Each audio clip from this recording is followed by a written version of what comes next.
video. Mire, creo que no es tarde, no lo dije al inicio, pero no es tarde para desear un feliz año. Y digo no es tarde porque es el primer encuentro luego del receso de Navidad, así que feliz año para todos ustedes. Como deben saber si son oyentes regulares de la emisora, hay vacaciones colectivas de unas 4 semanas aproximadamente en estas fechas cada año, es algo habitual. De hecho, nosotros transmitimos un poco más en diciembre, transmitimos una semana más con la intención en ese momento de ser de algo de utilidad para ustedes. Si quieren, hasta manera de compañía. Aspiramos muchísimo más que solo acompañarles, aunque eso ya muchos de ustedes en sí lo valoran. Y vaya fin de año, podríamos decir, pero vaya inicio del año 2025. Y uno se pregunta, ¿eso nos marca? Sí, claro que nos marca, pero también depende. Hay cosas que escapan de nosotros, que están más allá de nuestro alcance.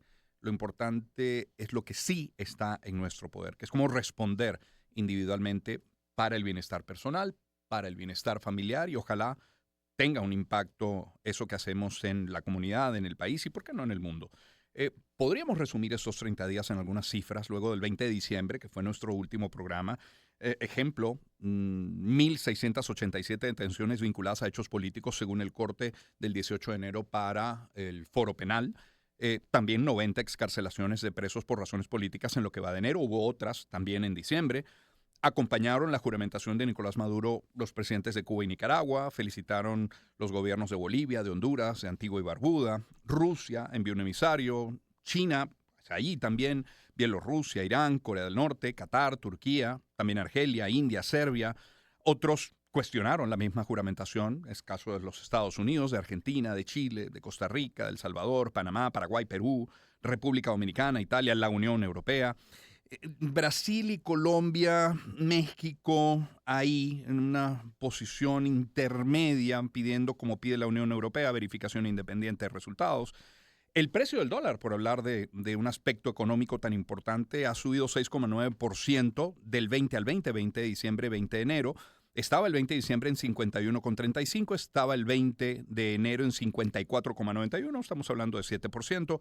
Una producción petrolera que se ubicó en 998,000 barriles en diciembre de 2024, creciendo 17,6% ese año. Y una Chevron que pagó impuestos, cosa que ponía en duda el cumplimiento de las sanciones. Eso mientras Marco Rubio pedía reconsiderar el acuerdo petrolero con Venezuela. Un Marco Rubio, quien es candidato de Trump a secretario de Estado. Trump, que ayer toma posesión para este segundo periodo no consecutivo al frente de la Casa Blanca, y es que ya Trump dijo que no compraría más petróleo a Venezuela. Y por eso dividimos este análisis en dos partes. Primero en lo político, luego tendremos a Luis Oliveros en lo económico. Para lo político, dar la bienvenida a Mariano de Alba, abogado, internacionalista. Mariano, buen día, bienvenido, ¿cómo estás? Mariano, Mariano, a ver. Román, Oh, buenos días. ¿cómo Gracias estás? por la invitación. A ti por atenderla. Y a Sebastián Cova, la tenemos acá en el estudio, politólogo, profesor universitario, experto en el sistema político de los Estados Unidos. Sebastián, bienvenido. Muchas gracias. Eh, Saludo a tu audiencia. Sebastián, quiero escucharte primero de un muy variado primer discurso de investidura. ¿Cuál es la impresión general? Lo veremos a lo específico, pero ¿qué mensaje te dejó el presidente Trump? Bueno, primero un dato. Marco Rubio ya fue confirmado anoche como a las Confirmado, 11. claro. Siempre el secretario de Estado suele ser el primero. Sí. ¿Qué impresión me dejó? Dios. Y creo que lo podría resumir así. O sea, de verdad, wow. Se vienen 4 años intensos, al menos 2 hasta las próximas elecciones de mitad de periodo. De verdad, bueno, cayendo y corriendo. Pues llegó el hombre ayer y ya firmó un montón de decretos que básicamente era revirtiendo los decretos anteriores del gobierno anterior. Y Ese Dios lo entiendo como un wow de preocupación. sí, ¿Preocupación para Estados Unidos, para la región, para el mundo, para quién? todas las anteriores. Todas las O anteriores. sea, para los Estados Unidos de verdad vienen años convulsos de conflictividad, de debate, de intensidad. Para el resto del mundo, sobre todo, por ejemplo, de entrada, pienso en Dinamarca, pienso en Panamá, Sí. pienso en en el resto de América Latina, México. pienso en Ucrania, pienso en el Medio Oriente. También es decir, es una inyección de incertidumbre, Mm. de, wow, ¿qué va a pasar aquí? Los mercados todo el tiempo reflejando eso. Eh, tendiendo que a abrir Twitter a cada rato o la red social que Sí. sea para ver qué dijo ahora. O sea, de verdad, eso, o sea, Incertidumbre, coincidiendo. tomando Sí, aliento. Es como cuando te paras así en la punta de un cerro y dices, bueno, ok, voy a comenzar a subir esto. Vamos pues. ya. Mariano, ¿cómo lo ves tú? ¿Qué percepción, qué sensación te dejó ese primer discurso? Bueno, creo que sin duda, si nos atenemos a los términos del discurso, es un momento de quiebre en el estamento político estadounidense. Es un Donald Trump que, digamos, a diferencia de su primer periodo, ya tiene una experiencia y además que esta vez se ha rodeado de personas que en su gran mayoría pues coinciden con su visión no solamente de la política interna estadounidense, sino también con la visión del mundo, ¿no? Entonces, una primera parte del discurso que yo calificaría como llegó un momento de quiebre, a empezar a hacer las cosas totalmente distinto. Habló del pasado como algo negativo para Sí, Estados Unidos, sin hacer distinción entre demócratas y republicanos, sí, sino todo el pasado ha sido nefasto, según los términos de él, para Estados Unidos. Y luego, la segunda parte del discurso creo que ratifica un poco lo que ya se sabía en términos de prioridades. ujú, Es un Estados Unidos que va a poner mucha atención al tema de controlar la migración, sí, al tema de las deportaciones y en el tema económico a básicamente tratar de negociar, tratar de recuperar esa mayor relevancia de Estados Unidos en el término económico, amenazando, adelantando amenazas con amenazas de aranceles y sí. ver qué acuerdo puede llegar desde el punto de vista económico con otros países, ¿no? Quizás en la región, el caso de México, cuando se trataba de libre comercio, estará sujeto a renegociación el año 2026. Es muy importante. Ujú, Habrá que ver qué pasa con otras cosas. Y finalmente también diría que es un Estados Unidos, nuevamente, como ya lo vimos en el primer periodo de Donald Trump, más aislacionista, más aislado del mundo. Ya se ha salido del Acuerdo Climático de París, se salió también de la Organización Mundial de Salud, sí. así que es un Estados Unidos menos dispuesto a las discusiones multilaterales en el ámbito global. Claro, es la voz de Mariano de Alba, abogado internacionalista. Sebastián Cova con nosotros en el estudio. Sebastián, ya apunta Mariano a uno de los elementos, el tema migratorio. Dice que va a declarar la emergencia nacional en la frontera entre Estados Unidos y México para frenar la migración y que va a enviar las tropas para arreglar el desastre, cita textual. Sobre el tema migratorio también dijo, y cito de nuevo, se detendrá inmediatamente toda entrada ilegal y comenzaremos el proceso de devolver a millones y millones de extranjeros criminales a los lugares de donde vinieron. Voy más allá. Invocando la ley de enemigos extranjeros de 1798, ordenaré a nuestro gobierno que utilice todo el inmenso poder de las fuerzas del orden federales y estatales para eliminar la presencia de todas las bandas y redes criminales extranjeras que traen delitos devastadores a suelo estadounidense, incluidas nuestras ciudades y centros urbanos. Y además agregó que los carteles serán considerados como grupos terroristas. ¿Es un mensaje a quién? ¿A esos carteles, a la delincuencia, a los países? ¿Es un mensaje para la galería? Fue esa, la seguridad de una de las banderas del candidato, y no siempre el candidato es consecuente con lo que termina siendo el presidente, ¿no? Esa es una buena pregunta y en buena medida es un mensaje a su base. Justo después de la elección el año pasado, una encuesta, varias encuestas, donde se le preguntaba a los votantes de Trump cuál de todas las promesas pensaban que era la menos probable que cumpliese, porque todo el mundo sabe que los políticos prometen más de lo que pueden cumplir. ¿Y cuál era la que más? La que obtuvo como 66% fue la de la deportación masiva, que es una cifra que varía entre 12 y 18 millones de indocumentados si pudiese sacarlos a todos. La cosa, y bueno, medidas como la de declarar los grupos terroristas, me imagino que eso viene o deriva de otorgarle facilidades legales para, por ejemplo, arrestar a alguien sin llevarlo a juicio a las 24 horas, por ejemplo. Mm, Entonces, eso son mecanismos legales, por supuesto, eso va a iniciar enorme cantidad de litigios porque, si mal no recuerdo, hay una ley que deriva desde la época de la Guerra Civil que prohíbe al Ejército Federal, a las Fuerzas Armadas Nacionales, operar dentro del territorio de los Estados Unidos. Dentro del territorio solo pueden operar las guardias nacionales, que son 50 guardias nacionales. Eso es una guardia nacional por cada estado. claro. Entonces eso tienes que coordinarlo con el gobernador de cada estado. Entonces ahí me imagino que eso va a ser litigado, grupos de derechos civiles. Por eso es que yo decía, wow, Dios mío, lo que se Sí, viene, porque sí, esto van a ser constantes litigios en tribunales. sí. Eh, Como te decía, en buena medida hay una base a la que hay que satisfacer, a la Ujú, que ujú, galvanizaste durante 8 años, ujú. porque son los 4 años anteriores y los 4 años que estuviste fuera del poder prometiendo todo tipo de cosas, más las nuevas que prometió una vez electo. Y además, una cosa, si tú vas a deportar gente, tú no puedes ponerlas en una balsa y ligar que la marea se los lleve. Ujú. Tú tienes que coordinar eso con el gobierno que te los va a recibir. Mucha de esa gente que está indocumentada, literalmente está indocumentada, que no tiene ni pasaporte. Entonces, con que ellos no digan de dónde son, tú no tienes cómo saberlos, a dónde los mandas, dónde los dejas.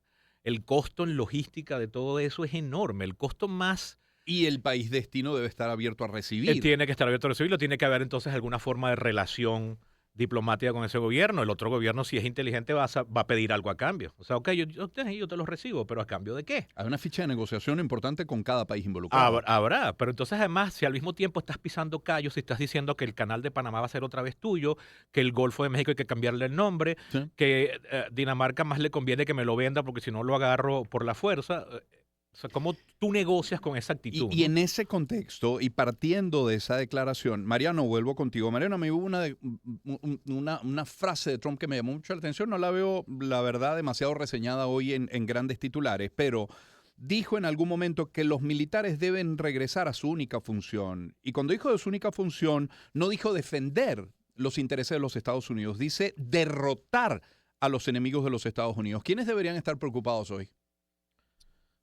Bueno, yo creo que es evidente que Estados Unidos, bajo la visión del mundo de Trump, tiene un enfrentamiento geopolítico importante, en primero y principal con China.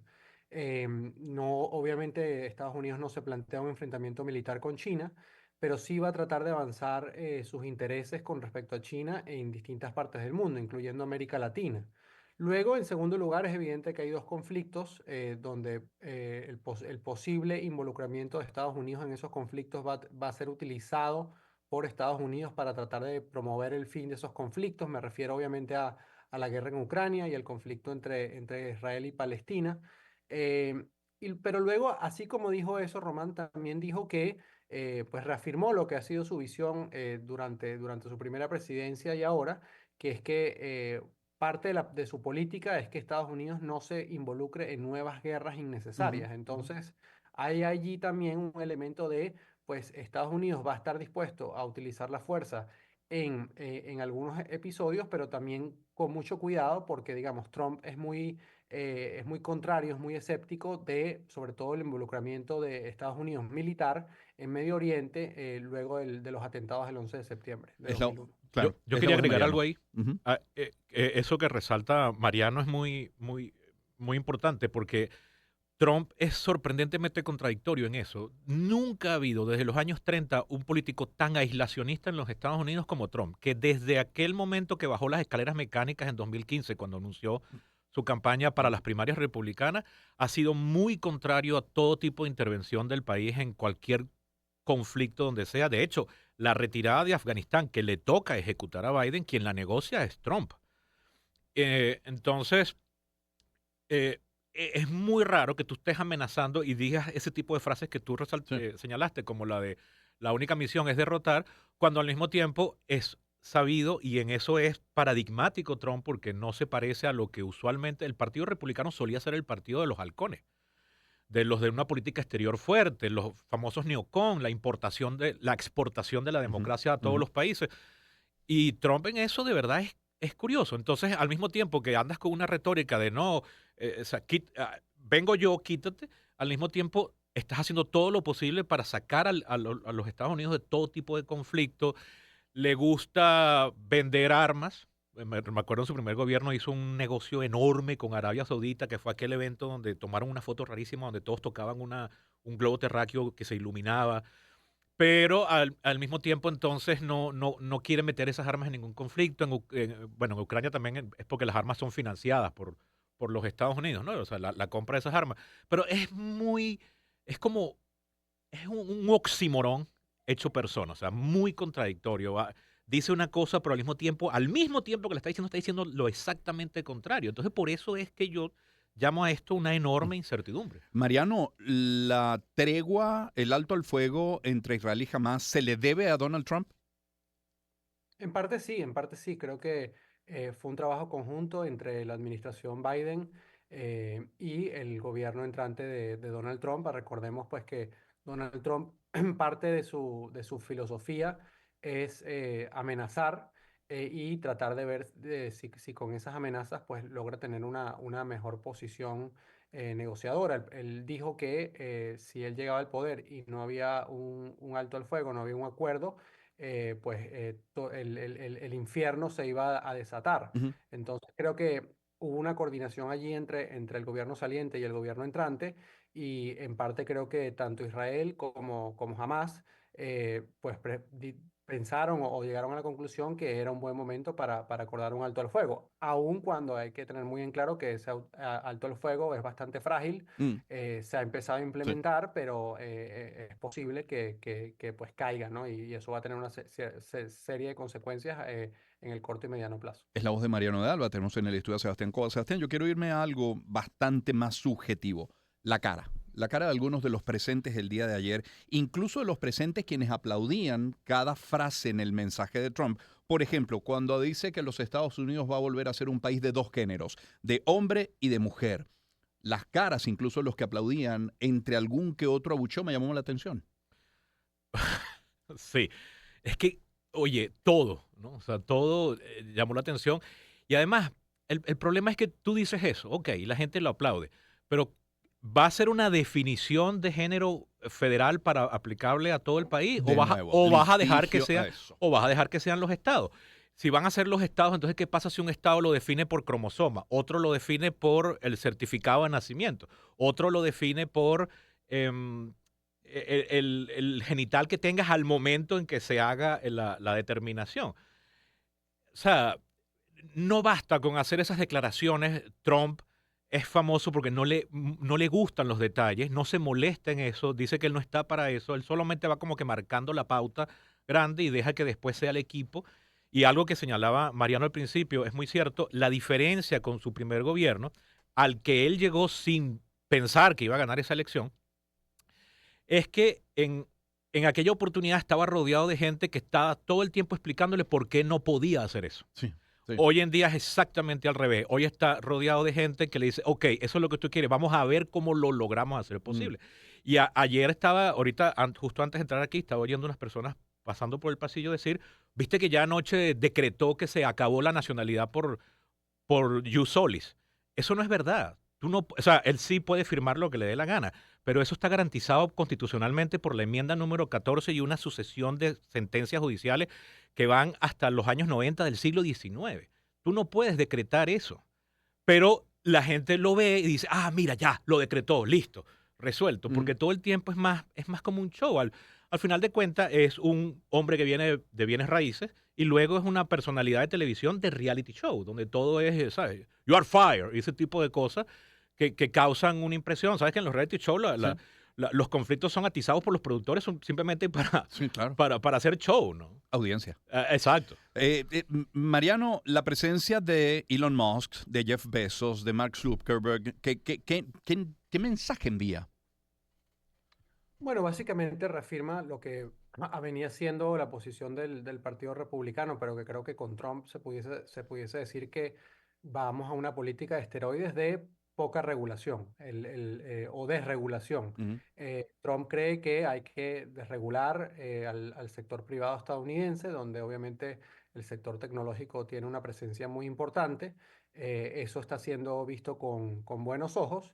Y a cambio de eso, Trump ha pedido algunas concesiones, ¿no? Por parte de algunas empresas tecnológicas. Quizás la más relevante de los últimos días es la decisión de Mark Zuckerberg, sí. el dueño de Facebook y Meta, de eliminar la división que había creado Facebook para revisar información falsa o noticias falsas en las distintas redes sociales que maneja Meta, ¿no? Entonces, creo que al final el sector tecnológico, sobre todo obviamente Elon Musk, van a tener una gran incidencia sobre el gobierno Mm, y se escribe mucho sobre esto, sobre esta filosofía que presentó el propio Trump ayer en su discurso de el objetivo de mi gobierno es hacer a Estados Unidos el país más poderoso del mundo. Y eso sí, pasa también parte porque esas empresas estadounidenses pues tengan vía libre para hacer lo que puedan. Ahora, esas empresas se están consiguiendo con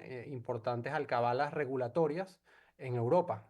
Y Europa al final si Europa es potencia en algo en este mundo, sigue siendo en su capacidad de imponer regulaciones y que el resto del mundo se tenga que adaptar en ellas. Entonces, bueno, el panorama es muy favorable para esas empresas en Estados Unidos. Obviamente se espera que sí. sigan creciendo desde el punto de vista económico y de poder, pero también, digamos, el problema no está enteramente resuelto Claro. para ellos. Ahora, también es cierto que incluso en el país más poderoso del mundo, cuando le dan play al God Bless America, no suena la canción.